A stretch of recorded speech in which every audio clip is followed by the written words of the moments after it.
So now let's get prepared. Communicate the LPAC EOY meeting dates to required LPAC members.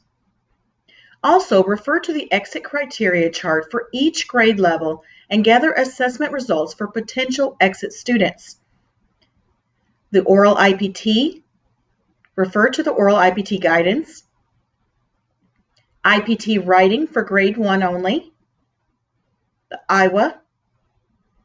TELPAS writing ratings, and STAR reading scores for grades 5 and 8.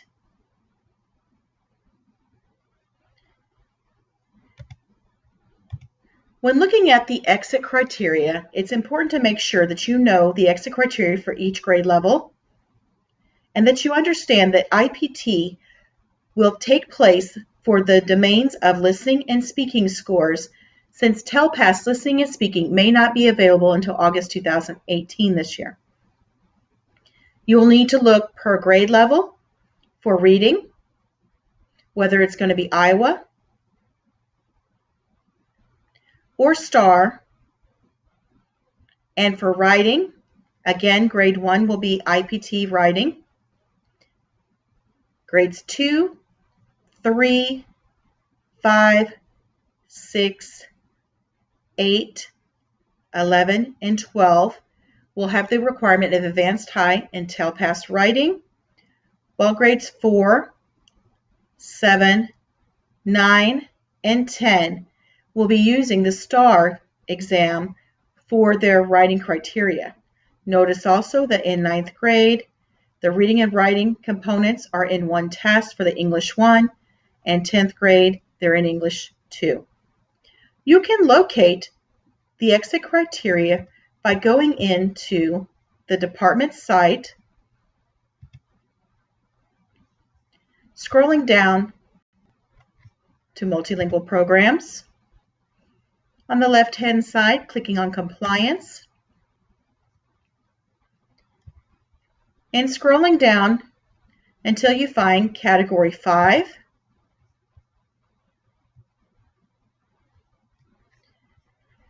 You have the HISD exit criteria, TEA exit criteria, and you have data entry and documentation quick reference guides to assist with exiting information as well.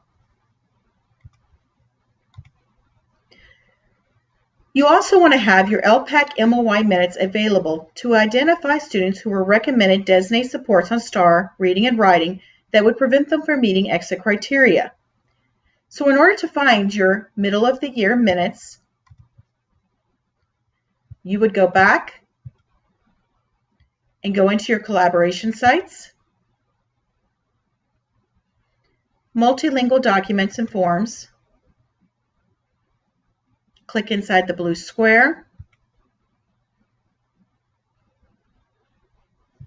and you will scroll down until you see LPAC documents. You will click.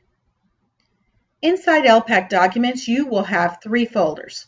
You'll have Grade School, which is for training purposes only, Procedures, and you will have a folder with your actual school name. You will click inside your actual folder with your school name. For this training purpose, I will go into Grade School Training.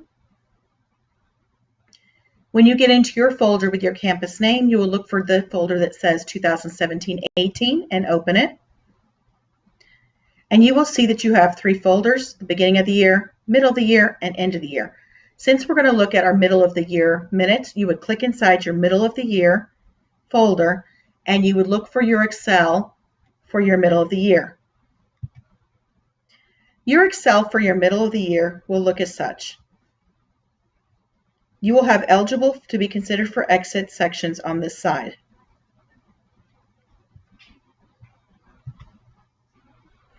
When you're looking for STAR reading and writing that would prevent them from exit criteria, you have your reading section here, your writing section here, and if you are in a 9th and 10th grade, you would have your EOC 1 and EOC 2 here. You're looking to ensure that the students did not get content and language supports, extended time, or oral and signed administration. Any one of these items can cause the student to receive an N for not eligible to be considered for exit. This does not apply to grades 11 and 12 since the A-star does not have a requirement for 11th and 12th grade for exiting purposes. Also, if a student took the Spanish test for the version, the student may not exit.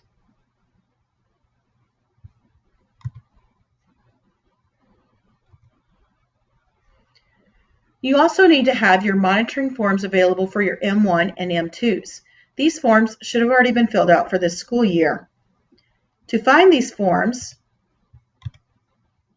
you will need to go back into your documents for multilingual.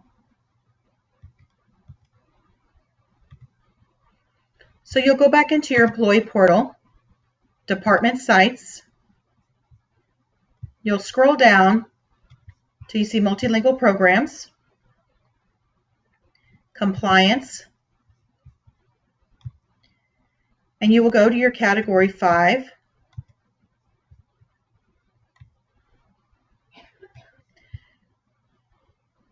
You will find the student monitoring template. This form is to be filled out during the year for M1s for their grades, any factors to be considered, and for M2 when they get to that year. Again, this form is to be filled out throughout the year. You also will make sure that you conduct LPAC transfer meetings for students found on your Chancery out-of-date LPAC report. To find this information for your out-of-dates, you will go into Chancery. You will go to Reports on the left-hand side and click. You will scroll down until you find your LEP Migration,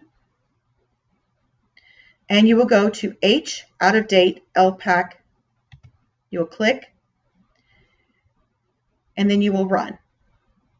Any students that are not withdrawn that are on this report need to have an LPAC before you can continue to have your end of the year LPAC.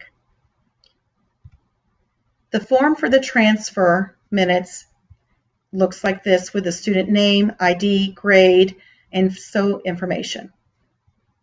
To locate this form, you will go back into your department sites.